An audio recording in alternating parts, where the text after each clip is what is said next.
Hello students, welcome to Magnet Brains. मैं हूं Priyanka Dudani, your teacher for class 11th and 12th business studies. Students, आज हम करने वाले हैं क्लास 12 चैप्टर नंबर 7 डायरेक्टिंग के एनसीईआरटी सॉल्यूशंस का short answer type questions. Very short answer type questions मैं आपको ऑलरेडी कवर करवा चुकी हूं। आई होप स्टूडेंट्स आपको पूरे क्वेश्चंस क्लियर होते हैं, सारे निमोनिक्स क्लियर होते हैं, सारे कीवर्ड्स क्लियर होते हैं। आई होप कि आप केस स्टडीज की सीरीज भी बहुत अच्छे से देख रहे हो।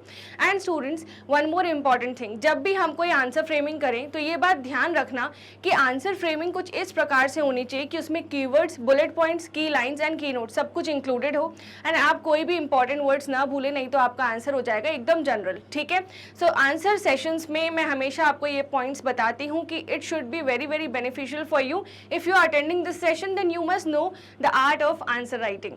चलिए स्टूडेंट्स, आज का सेशन स्टार्ट करते हैं। That is short answer type questions. But start करने से पहले आपको क्या करना है स्टूडेंट्स, इस वीडियो को लाइक करना है, शेयर करना है अपने फ्रेंड्स के साथ, सब्सक्राइब करना है चैनल को। एंड अपने फ्रेंड्स के साथ जब शेयर करो तो उन्हें जरूर बताना कि मैग्नेट ब्रेन्स इकलौता ऐसा प्लेटफॉर्म है जो आपको प्रोवाइड करता है हाई क्वालिटी एजुकेशन, वो भी 100% फ्री। हम आपको पढ़ाई करवाते हैं 11th क्लास किंडरगार्टन से लेकर क्लास 12th तक की, जिसमें मैं 11th और 12th का बिजनेस स्टडीज पढ़ाती हूँ इस चैनल पर। That is for CBSE board English medium. And students, एक और चैनल है हमारा जो कि हिंदी मीडियम स्टूडेंट्स के लिए, जहाँ पे हम 6 to 12th एजुकेशन आपको प्रोवाइड करवाते हैं। एंड 6 to 12 जो एजुकेशन है दैट इज ऑब्वियसली जैसे इस चैनल पर है उस चैनल पर भी कंप्लीटली फ्री ऑफ कॉस्ट है। That is dedicated for only and only Hindi medium students. And उसके लिए फॉलोइंग बोर्ड्स की प्रिपरेशन हम करवाते हैं। That is Delhi board, UP board, Bihar board, Rajasthan board and MP board. So अगर आप किसी भी ऐसे स्टूडेंट को जानते हैं उन्हें जरूर बताना दोनों चैनल्स के बारे में। अपार्ट फ्रॉम दैट हम e notes and e books भी आपको प्रोवाइड कराते हैं, जिसकी लिंक आपको मिल जाएगी डिस्क्रिप्शन बॉक्स से। And we provide you fully organize complete courses along with daily practice problems. So देर किस बात की, इतनी सारी अच्छी अच्छी चीजें आपको मिल रही हैं हाई क्वालिटी में, वो भी एब्सोल्युटली फ्री ऑफ कॉस्ट। सो आपको क्या करना है स्टूडेंट्स, आपको इस वीडियो को लाइक करना है, चैनल को सब्सक्राइब करना है। एंड हमेशा ये बात याद रखना कि बिजनेस स्टडीज में only key to success is writing good answers, है ना। 80 नंबर तो मेरे हाथ में है, बट 100 पूरे करना आपके हाथ में, इसलिए अपना प्रोजेक्ट भी बहुत अच्छे से बनाना, ठीक है, ताकि 20/20 आए। चलिए students, short answer type questions पढ़ना स्टार्ट करते हैं। सो फर्स्ट क्वेश्चन देखिए आप यहाँ पे ध्यान से, what are semantic barriers of communication. तो बैरियर्स टू कम्युनिकेशन वाला जो लास्ट टॉपिक था, याद है या नहीं, लास्ट सब टॉपिक, उसी में से क्वेश्चन पूछा गया है सिमेंटिक बैरियर्स क्या होते हैं।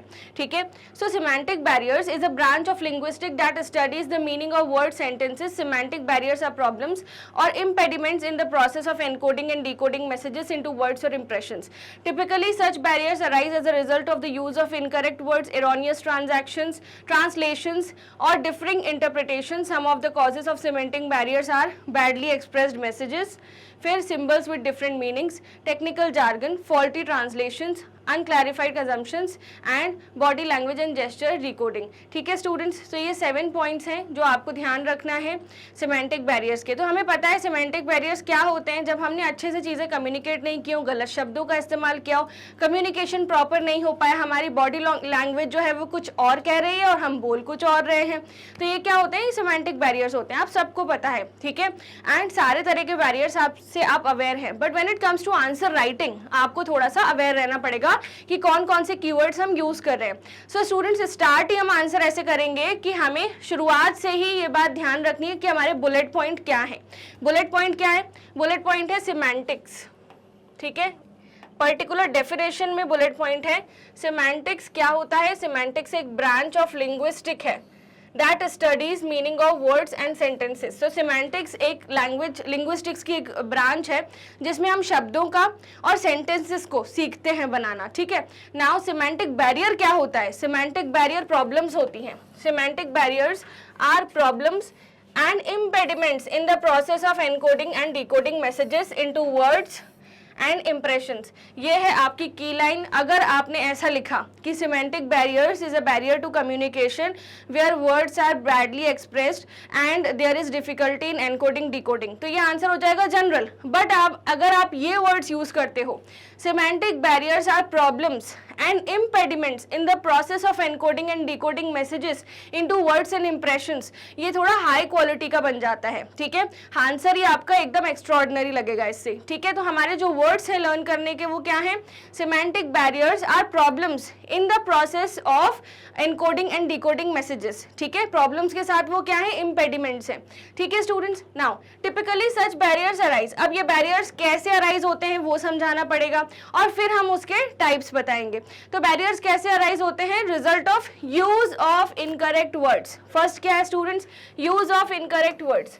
सेकेंड, एरोनियस ट्रांसलेशंस, यानी आपने ट्रांसलेट ही गलत किया। जैसे मैं अगर आपको इंग्लिश में बोल रही हूँ hi my name is Priyanka, तो आप बोल रहे हो, मैं बोल रही हूँ कि मुझे कहीं जाना है, ठीक है, हिंदी में ट्रांसलेट करके। तो ट्रांसलेशन जब फॉल्टी हो, एरोनियस हो, तब भी प्रॉपर कम्युनिकेशन नहीं हो पाता, ये भी एक सिमेंटिक बैरियर है, ठीक है।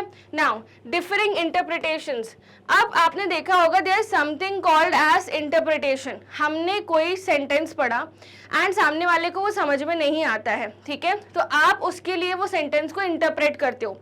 बिजनेसेस में मान लो चाइना के कोई क्लाइंट्स आ रहे हैं, they are wanting to contract with you in India, so you will need a person who is a translator, और ट्रांसलेटर ही गलत निकला तो कॉन्ट्रैक्ट की डील क्या ही होगी, फिर वही जाने, ठीक है।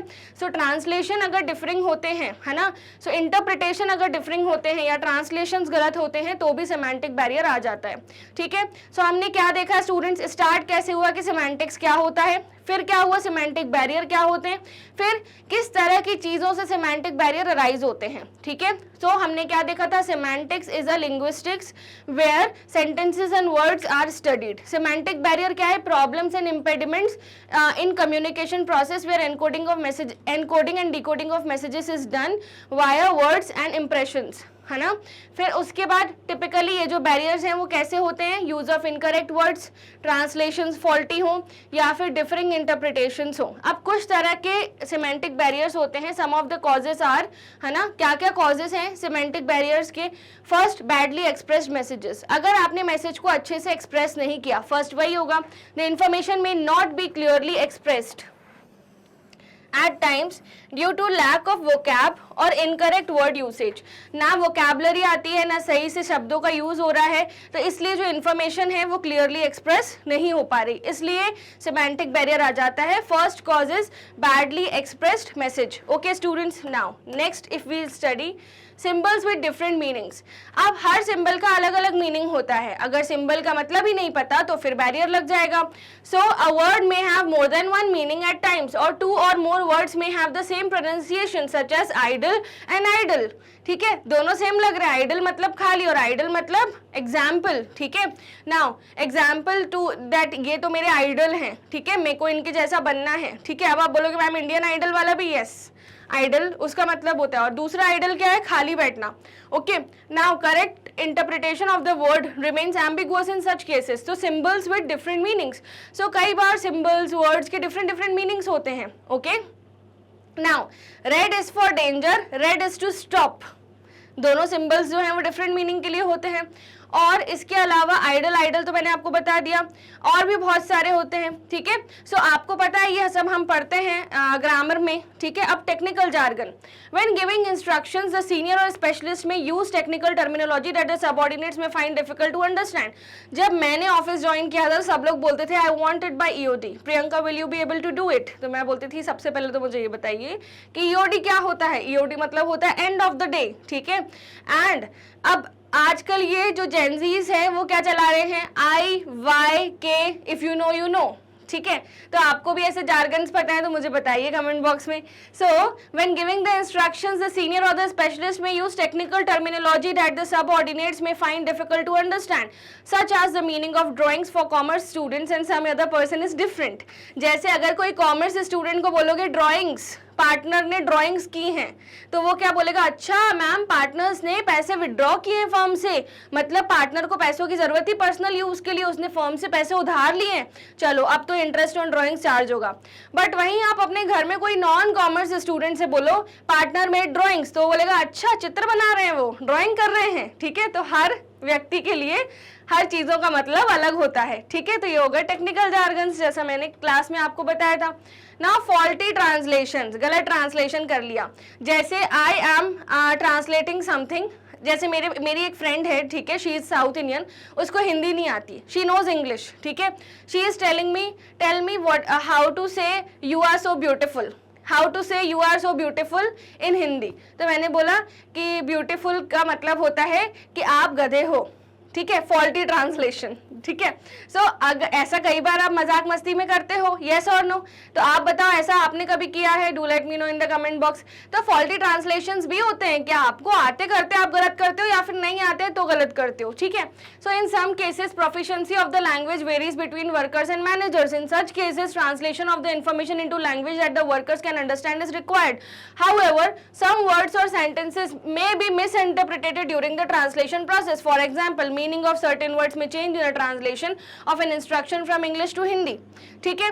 Now unclarified assumption, कुछ assumptions ऐसे होते हैं कि हमने बोला कुछ और सामने वाले ने समझ कुछ और लिया, ठीक है। So certain assumptions in some communication may be open to different interpretations, है ना, समझा किसी और तरीके से भी जा सकता है। Now body language and gesture decoding, तो body language यानी हमारी body language इधर उधर देख रहे हैं और हम बात सामने वाले से कर रहे हैं। So body language और हमारे जो gestures हैं that also defines how you are talking. Suppose आप किसी मैनेजर से बात कर रहे हो and you are like eyes rolling, ठीक है, तो that is a sign of egoistic और that is sign कि आप सामने वाले की वैल्यू नहीं करते, that is sign उफ हो ये कितनी बात करता है, that is like that. तो body language matters a lot while communication, so that is also a semantic barrier. So every movement of the body conveys some meaning. The communicator's body movement gestures are extremely important in conveying the message. Communication may be misinterpreted if there is mismatch between what is said and what is expressed. जब हमने जो बोला और जो हमने express किया वो दोनों डिफरेंट है ना, वहीं सेमेंटिक बैरियर आ जाता है। Through body movement as in your face expression reveals anger while your hand movements reveal otherwise, ठीक है, यानी कि आपका चेहरा बता रहा है कि आप गुस्से में हो बट आपके हाथों के मूवमेंट कुछ और ही बता रहे हैं, आपकी बोली कुछ और ही बता रही है। तो ये भी सेमेंटिक बैरियर है, सामने वाला बेचारा कंफ्यूज हो जाएगा, यस और नो। तो ये सातों पॉइंट्स है स्टूडेंट्स, आई होप आपको सेमेंटिक बैरियर्स का क्वेश्चन एकदम क्लियर है। चालू किससे करना है, what is semantics, semantic barrier क्या होता है, कि कौन कौन सी चीजें सेमेंटिक बैरियर में रिजल्ट करती हैं, that is badly expressed messages, symbols with different meanings, technical jargons, faulty translations, फिर unclarified assumptions, body language and gesture decoding. Clear. अब आपको बुलेट पॉइंट्स जो हैं, ये ब्लू से जो लिखे हुए पॉइंट्स हैं ना स्टूडेंट्स, ये याद रखने हैं। अंदर का कंटेंट आप अपने मन से लिख सकते हो बट स्टिल जो शुरुआती पार्ट था क्वेश्चन का, ये वाला कि सेमेंटिक बैरियर्स क्या होता है, यहाँ पे एज इट इज प्लीज ये लाइन लर्न कर लो, रट लो इस लाइन को। यस मैं बोल रही हूँ रट लो, क्योंकि मुझे पता है समझ में आ जाता है बट आंसर जनरल तब होता है जब आप इन वर्ड्स को याद नहीं रख पाते पेपर में। सो इसलिए बोल रही हूँ memorize it again and again like this, जोर जोर से बोलो। Semantic barriers are problems or impediments in the process of encoding or decoding messages into words or impressions. एक और बार बोलो, semantic barriers are problems or impediments in the process of encoding decoding messages into words or impressions. इससे अच्छे marks मिलेंगे, trust me, अगर आप अच्छे words, अच्छी लाइन्स और अच्छे बुकिश लैंग्वेज को यूज करते हो तो। ओके स्टूडेंट्स, चलिए अब आगे बढ़ते हैं अपन। ये अपन ने पढ़ लिया पूरा। नाउ क्वेश्चन नंबर 2 पे आए स्टूडेंट्स। चलिए आपको क्या करना है, वीडियो को लाइक करना है, चैनल को सब्सक्राइब करना है एंड मुझे बताओ कि अभी तक जितना भी हमने पढ़ा क्वेश्चन नंबर 1 में उसमें कोई डाउट है क्या, do let me know in the comments below. अब स्टूडेंट्स आते हैं सेकंड क्वेश्चन पर। सेकंड क्वेश्चन है explain the process of motivation with the help of diagram. अब आप बोलोगे मैम यहाँ मैस्लोज हायरार्की डालनी है क्या, लिखा है क्या मैस्लोज हायरार्की, नहीं, तो अननेसेसरी डालोगे क्या, डिपेंड करता है क्वेश्चन कितने मार्क्स का आएगा, ये 4 मार्क्स में है, ठीक है। सो अब इन लोग ने देखिए समझाया कैसे है, मोटिवेशन कैसे होता है, सो इन लोग ने मैस्लो नहीं डाला है। अब यहाँ पे एक और बात लिखी है क्वेश्चन में जो हमेशा आप क्वेश्चन पढ़ के भूल जाते हो कि ये भी तो बनाना है, इसके भी मार्क्स होते हैं, डायग्राम, ठीक है। So motivation, motivating someone entails inducing or stimulating them to act in a certain way. हम किसी को मोटिवेट क्यों करते हैं, ताकि वो किसी तरह से काम करे, है ना, जिस तरह से हम चाहते हैं, ठीक है। To entails inducing and stimulating them to act in a certain way. फिर से बोलो मेरे साथ, motivating someone entails inducing and stimulating them to act in a certain way, है ना, inducing and stimulating them to act in a certain way. फिर से बोलो, inducing and stimulating them to act in a certain way, ठीक है students. अच्छे से learn किया करो कीवर्ड्स को। Now the following points describe the motivation process. तो अब इससे पहले आप क्या करना, ये वाला डायग्राम बना देना, ठीक है, ये वाला डायग्राम जो राइट साइड में गिवन है कि सबसे पहले होती है अनसेटिस्फाइड नीड, यानी एम्प्लॉय का कुछ ना कुछ गया हुआ होता है तो वो बेचारा नाखुश होता है ना, या तो उसकी तनख्वाह कम होती है, या तो उसके पास गाड़ी नहीं होती, या तो ईर्ष्या में वो बेकार फील करता है, ठीक है, तो ये सब चीज़ें होती है, या रिकॉग्निशन नहीं मिलता, तो अनसेटिस्फाइड नीड होती है। तो कुछ ना कुछ एम्प्लॉय के पास नहीं है, ठीक है, उससे क्या होती है, उसे टेंशन, टेंशन के बाद क्या होती है, टेंशन से टेंशन बिल्डअप होता है, ठीक है, फिर उसका बिहेवियर चेंज होने लगता है, ठीक है, सबके प्रति। फिर उसके बाद क्या होती है, जब उसको मोटिवेशन मिलता है तो उसको एक ड्राइव मिलती है ना, कि अब मेरे को सब सही करना है। मोटिवेशन से अगर मान लो उसके मैनेजर ने बोला अगर तुम ऐसा काम करके दोगे तो definitely we will think about incentives, तो बस उसकी सेटिस्फाइड नीड आ गई, इंसेंटिव मिल गया उसको, वो खुश, रिड्यूस टेंशन, ठीक है। तो जो चालू हुई थी अनसेटिस्फाइड नीड और टेंशन से, वो खत्म हो गई टेंशन जाने से। तो टेंशन ही जड़ है भैया, ओवर थिंकिंग नहीं करनी है। नाउ अब इसको समझते हैं। मैम इसको भी समझना है? यस, ये बुलेट पॉइंट्स हैं आपके, है ना। सो कैसे स्टार्ट करेंगे, the following points describe motivation process. तो मोटिवेशन के प्रोसेस को ये सारे पॉइंट्स डिस्क्राइब करते हैं। तो पहले क्या था, एम्प्लॉय नाखुश है, नाखुश से क्या, अनसेटिस्फाइड नीड, बुलेट पॉइंट याद हो गया। Now the motivation process begins with an individuals unsatisfied need. अब वो नाखुश है तो क्या होगी, उसे टेंशन, दूसरा पॉइंट क्या है, tension. So as the desire goes unsatisfied, frustration builds up in the individual mind। ठीक है स्टूडेंट्स, फटाफट से वीडियो को लाइक कर दो। चलो नाउ नेक्स्ट है मोटिव्स और drives. So first frustration motivates the individual to seek out the alternative to meet his need। अब इतना फ्रस्ट्रेशन होगा तो मैनेजर से जाके डिस्कस करेगा, मैनेजर कोई सोल्यूशन देगा, ठीक है, उसके बाद उसको थोड़ा मोटिवेशन फील होगा, ठीक है, कि चलो ये प्रॉब्लम धीरे धीरे सॉल्व हो जाएगी। नाउ सर्च बिहेवियर, अब क्या होगा, he selects one of the several options and begins acting in accordance with it. जैसे जैसे उसकी हालत होगी, है ना, अनसेटिस्फाइड नीड उसकी जितनी ज़्यादा होगी, जितनी उसको टेंशन होगी, उस हिसाब से उसका बिहेवियर भी चेंज होगा। अब जब वो मोटिवेट होगा तो उसका बिहेवियर फिर चेंज हो जाएगा। फिर उसके बाद सेटिस्फाइड नीड्स, कुछ समय के बाद वो अपनी नीड को एवेल्युएट करता है कि ये उसकी नीड फुलफिल हुई है या नहीं, एंड उसके बाद उसकी टेंशन हो जाती है खत्म, क्योंकि नीड हो जाती है fulfil. When the needs is met the individual frustration and tension are relieved. अब एग्जाम्पल भी देना है आपको क्योंकि 4 मार्क्स है, ठीक है। Assume a person wishes to advance in his or her career, है ना, तो एक पर्सन है जिसको आगे बढ़ना है। This makes him uneasy and he begins to look for other ways in advance in his career. Okay, he may consider working harder and bettering his performance. After consistently working hard, he may receive recognition and promotion which will finally satisfy his desire and elevate his frustration. तो एक व्यक्ति है जिसको कुछ achieve करना है, उसको promotion चाहिए या फिर उसको ज़्यादा तनख्वाह चाहिए, उसको एडवांस में जाना है अपनी लाइफ में, है ना, आगे जाना है।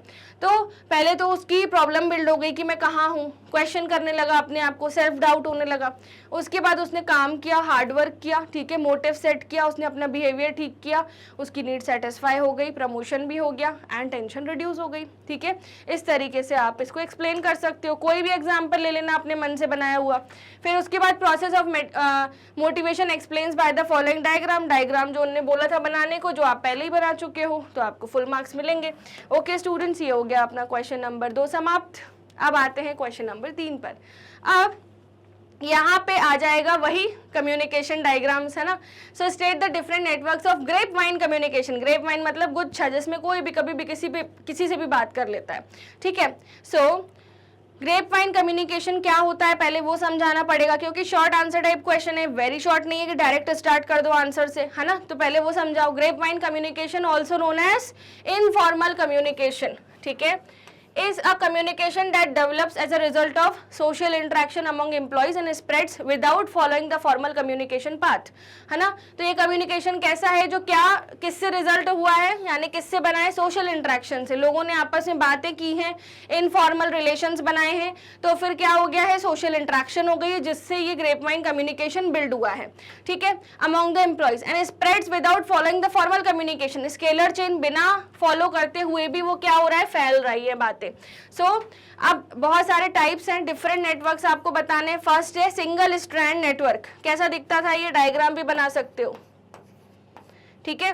So single strand network, in this network information spreads from one person to the next in a correct certain sequence. That is one person communicates with another who then communicates with yet another. इसने इससे बोला, फिर इसने इससे बोला, फिर इसने इससे बोला. हिंदी में ऐसे बोल रहे हैं, ठीक है. So hence information passed through a line of person, है ना. तो बात फैल रही है बट सीधी तरीके से फैल रही है. एक पर्सन एक बार में एक ही व्यक्ति को बता रहा है. इसको बोलते हैं सिंगल स्ट्रैंड नेटवर्क. अब गॉसिप नेटवर्क. गॉसिप नेटवर्क क्या होता है? In a gossip network one person spreads information to large number of people. एक पर्सन है, इसने बहुत सारे लोगों को इंफॉर्मेशन स्प्रेड कर दी, ठीक है. Such as gossip doubt about new employee who recently joined organization. जैसे ऐसे बोलेंगे, you know what, she was fired from the previous organization. इस तरह की गॉसिप, है ना. तो ये पूरे में फैला देंगे. तो एक ही पर्सन है जो लार्ज मास में इंफॉर्मेशन फैलाता है. वो एक ही है ना. एक ही मछली है जो पूरे तालाब को गंदा कर रही है, ठीक है. So probability network. Probability network क्या होता है? An individual shares information with other people at random. This is the individual is concerned is about who he shares information with. That is the individual is unconcerned sorry, है ना. सो कुछ ऐसे लोग होते हैं जिनको बेमतलब के बस कोई बात सच है नहीं है बस बतानी है, क्योंकि टॉक्सिसिटी इंड्यूस करनी है ऑर्गेनाइजेशन में, क्योंकि वो पक गए हैं, उन्हें चाहिए कुछ मसाला मस्ती, है ना. So in probability network an individual shares information with other people. दूसरों से इंफॉर्मेशन शेयर करते हैं एट रैंडम. किसी से भी बोल दिया, न जान न पहचान, जाके इंफॉर्मेशन शेयर कर दी, ठीक है. Now cluster network. Information in this network is first shared between two people who trust each other. One of them passes the information on to another who then passes into another so that the information spreads. तो दो लोगों के बीच से चालू हुई कहानी, फिर एक ने फैलाई बात, फिर उसमें से भी एक ने फैलाई बात. इस तरीके से बात पूरी फैल गई. चालू कहाँ से हुई? दो लोगों के बीच में जो एक दूसरे पे ट्रस्ट करते हैं. बट एक्चुअली में वो जो ट्रस्ट है वो एक्चुअल ट्रस्ट नहीं है, that is just information sharing, है ना. ऐसा होता है ना, आपके खुद के करीबी आपके साथ ऐसा करते हैं. This is cluster network. अब आते हैं स्टूडेंट्स नेक्स्ट क्वेश्चन पे. Explain any 3 principles of directing. अब हम इसको स्टार्ट करते हैं प्रिंसिपल्स ऑफ डायरेक्टिंग को. सो इससे पहले एक बार फिर से देख लो. Single strand network, second gossip probability cluster. Single strand gossip probability cluster. Single strand में एक ने दूसरे को बताई, उस दूसरे ने तीसरे को बताई, उस तीसरे ने चौथे को बताई, है ना. तो एक लाइन में चीजें चल रही हैं. गॉसिप में क्या हुआ? एक व्यक्ति ने सब में फैला दी बात. प्रोबेबिलिटी में क्या हुआ? एक व्यक्ति ने हर किसी को फैला दी. ऊपर तो वो सोच समझ के फैला रहा था बात, है ना, जिसको वो जानता है. इसमें अनकंसर्न्ड, जिसको मतलब भी नहीं उसको भी जाके बता दिया. फिर उसके बाद क्लस्टर में क्या होता है? दो लोग के बीच में बात है जिन पे एक दूसरे को भरोसा है ना. जिन एक दूसरे को आपस में भरोसा है, वो ट्रस्ट ईच अदर. अब उनमें से एक क्या करता है? इन्फॉर्मेशन पास कर देता है. फिर उनमें से जिनको इन्फॉर्मेशन पास हुई उनमें से एक इन्फॉर्मेशन पास कर देता है. ऐसे करके आग की तरह बात फैल जाती है.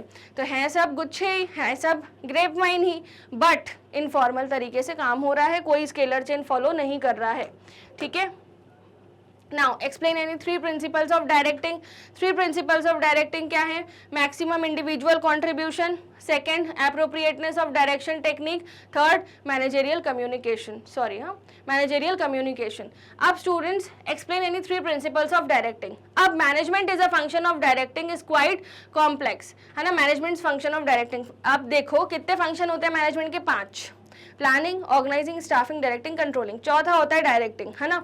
सो डायरेक्टिंग जो फंक्शन है वो बहुत ही कॉम्प्लेक्स है. Certain principles have been developed to aid in the directing process.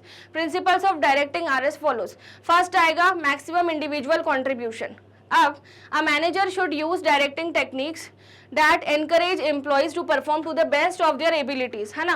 तो डायरेक्टिंग में जो फर्स्ट प्रिंसिपल है मैक्सिमम इंडिविजुअल कंट्रीब्यूशन, इस शब्द को समझिए एंड ऑटोमेटिकली आपका कंटेंट बन जाएगा बॉडी का, ठीक है. So maximum individual contribution. Individual contribution मतलब हमें इस तरीके से डायरेक्टिंग करनी है कि हमारा जो कंट्रीब्यूशन है हर एक व्यक्ति से बेस्ट निकल पाए, हर एक व्यक्ति अच्छे से अच्छा काम करके दे. So a manager should use directing techniques that encourage employees to perform to the best of their abilities. employees. According to this principle, it should motivate employees to work toward organization goals. That is, each individual should make the greatest possible contribution to the organization goal. यानी leader इस तरह के बनो कि हर individual खुद से उठ के काम करने बैठे हैं ताकि टाइम पे काम कंप्लीट हो. Managers for example can use appropriate incentive motivation techniques to encourage employees for better performance, है ना. तो मैनेजर्स को एफर्ट्स करने पड़ते हैं, एम्प्लॉइज को कन्विंस करना पड़ता है, वो काम करेंगे तो उन्हें ये मिलेगा ये मिलेगा. और सबसे बढ़िया जो मोटिवेशन फैक्टर होता है वो होता है पैसा. आप इंसेंटिव बोनस जोड़ दो, काम ऑटोमेटिकली होके मिलेगा. ठीक है. So maximum individual contribution. Now students, next है appropriateness of direction technique. आप किस तरीके से डायरेक्ट कर रहे हो, that also matters. Okay, so this principle states that direction technique to be used should be appropriate. It should be appropriate for the employee's needs and attitudes. For example, one employee may be motivated by praise whereas other requires monetary compensation. अब हर employ को अलग तरीके से deal करना पड़ेगा. किसी के लिए पद जरूरी है और किसी के लिए पैसा जरूरी है. ठीक है. किसी के लिए रिकॉग्निशन जरूरी है और किसी के लिए पार्टी जरूरी है. तो डिपेंड करता है, भांति भांति के लोग हैं, उनको उसी हिसाब से डील करना पड़ेगा. As a result the manager should employ appropriate directing techniques based on the situation. ठीक है. आई बात समझ में students. Now managerial communication. Effective communication is essential for effective directing. The superiors instructions and commands must be clear and easily understood by the subordinates. Furthermore, subordinates may be able to communicate with the superiors without hesitation. ठीक है. तो यहाँ पे heading पढ़िए, managerial communication. ऐसा ना हो कि आपका सबॉर्डिनेट आपके पास आने से ही कांप रहा है, डर रहा है. ठीक है. जब तक वो आपको अपनी समस्याएं नहीं बताएगा आप उसे सुलझाओगे कैसे, और जब तक आप उसे ऑर्गेनाइजेशन के लिए जो बेनिफिट्स हैं वो नहीं दोगे तो वो मोटिवेट कैसे होगा. सो ये टू वे होता है, एक दूसरे का ध्यान रखना. Give respect, take respect. ठीक है. मैनेजरियल कम्युनिकेशन में. So effective communication is essential.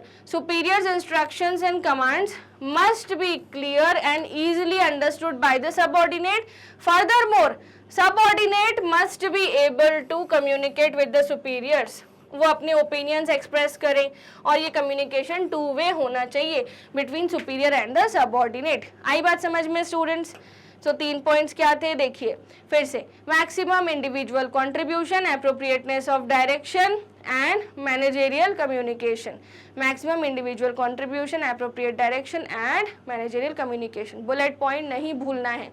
Okay students. Now अब आते हैं क्वेश्चन नंबर 5 पर. Question number 5 is super important क्योंकि ये है case study based question, one of my favourites. So देखिए, in an organisation one of the departmental manager is flexible. Organisation में एक डिपार्टमेंटल मैनेजर जो है वो इनफ्लेक्सिबल है, यानी कि उसको सब कुछ चाहिए टाइम टू टाइम, बिल्कुल एडजस्ट नहीं करता चीज़ों के साथ. And once he takes a decision he doesn't like it to be contradicted. एक बार अगर उसने कोई डिसीजन ले लिया उस पर कंट्राडिक्शन हो, ऐसा उसे नहीं पसंद. ठीक है. As a result employees always feel they are under stress. तो हमेशा एम्प्लॉयज को ऐसा लगता है उनको क्या हो रहा है, स्ट्रेस. और उसके बाद वो बहुत ही कम इनिशिएटिव लेते हैं, क्वाइट क्विटिंग, जितना काम बोला है उतना करो एंड निकलो ऑफिस से. And fear to express their opinions and problems before the manager. अब बोला है what is the problem in the way authority is being used. तो मैंने आपको लीडरशिप के 3 टाइप्स बताए थे. साफ साफ दिख रहा है कि मैनेजर ऑटोक्रेटिक है. ठीक है. ये लेजिस फेयर अप्लाई नहीं करता, ये डेमोक्रेटिक अप्लाई नहीं करता, ये साफ साफ ऑटोक्रेटिक है. ठीक है. तो इसका आंसर बताओ मुझे, क्या आपको भी लगता है कि मैनेजर यहाँ ऑटोक्रेटिक है? Do let me know. फिर हम आगे बढ़ते हैं. ओके स्टूडेंट्स, तो आई होप कि आपने भी ऑटोक्रेटिक ही लिखा है. सो यस, ये है the manager is a autocratic leader. And autocratic leader क्या होते हैं? ऑटोक्रेटिक लीडर या फिर ऑटोक्रेटिक फॉर्म ऑफ ऑर्गेनाइजेशन वो ऑर्गेनाइजेशंस या लीडर्स होते हैं जो सिर्फ डिसीजन ले लेते हैं, उन्हें अपने सबऑर्डिनेट्स की बिल्कुल बात नहीं सुननी. They want fixed and rigid structure and they want कि काम टाइम पे कंप्लीट हो. अगर काम फटाफट कंप्लीट करवाना है then it is best. Long run में एम्प्लॉयज़ फ्रस्ट्रेट हो जाते हैं एंड कंपनीज छोड़ के चले जाते हैं. ठीक है. So the manager is an autocratic leader. Autocratic leader क्या होता है वो एक्सप्लेन करना है या नहीं, वहाँ पे अपन को ये समझना है कि क्वेश्चन में क्या पूछा था. What is the problem in the way authority is being used. The manager is an autocratic leader. Autocratic leader gives orders and expect others to obey them and the decision making power is centralised. ये है अपनी की line. ये नहीं लिखोगे तो number नहीं मिलेंगे.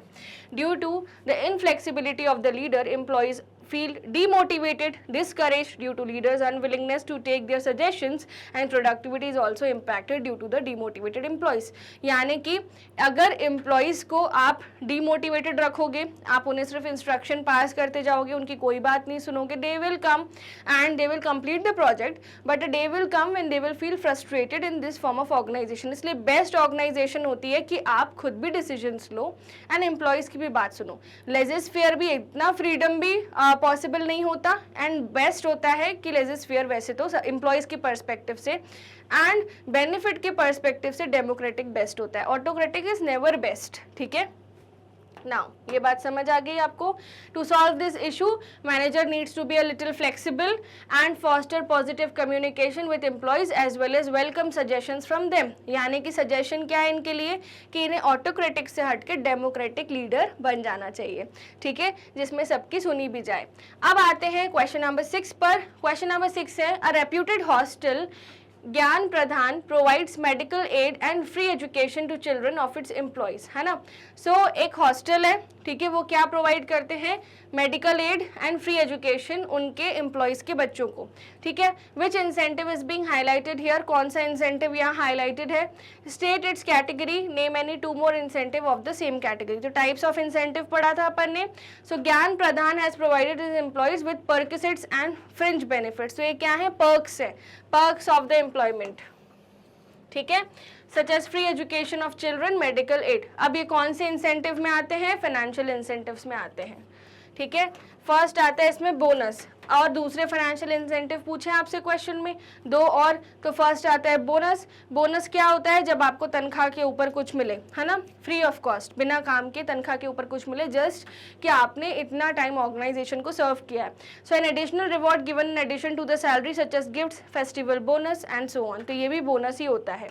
ओके, नाउ रिटायरमेंट बेनिफिट्स जैसे ग्रेचुटी मिल रही है, पेंशन मिल रही है, तो ये सब एम्प्लॉयर आपको प्रोवाइड करा है. This is also part of financial incentive providing employees with retirement benefits such age pension, gratuity and provident fund and so on. अब स्टॉक ऑप्शन, कई बार कंपनीज अपने एम्प्लॉयज को शेयर्स दे देती है कंपनी के, जिसको बोलते हैं ईसॉप.